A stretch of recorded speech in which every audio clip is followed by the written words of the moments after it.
Right. I mean, pictorials and images are very, very powerful, and a lot of times they just automatically trigger an association that we have when we see an image, and that's the same thing when it is when you see these shoes.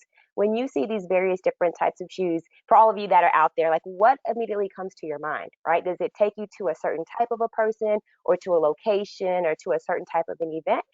So for me, like if you see, those red pumps, automatically, I may automatically assume a female, a date night or a night out on the town, someone of higher status or something like that. So I automatically associate different images and persona to these types of shoes that are going on there. So this is, definitely setting the platform for talking about bias.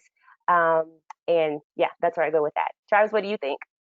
Yeah, I think whenever we talk about diversity and inclusion, I always feel like that's an end point, right? That's a point that we all want to feel included. We all want to feel as though we can be accepting of diverse communities. But the one stumbling block that I think many people have a challenge with is understanding that they are biased, that they may have prejudgments. I remember talking with a prominent, he actually just recently retired, but I was talking with a prominent psychology faculty member who had been at my college for 25 years. And one thing he said about the one challenge with sort of diversity and being accepting is to acknowledge that you do prejudge. You do take your experiences, you do take the inputs of your world and try to make sense of it. So to understand that there is a bias that you may have is to understand and be able to kind of understand where you're at. And that can be the core, or I'd say the root of unwelcome environments, or prejudice, or isolation, or at its further end, it could be harassment or other areas of aggression. So I think if everyone sort of understands that there are natural biases as humans, and we try to interpret those,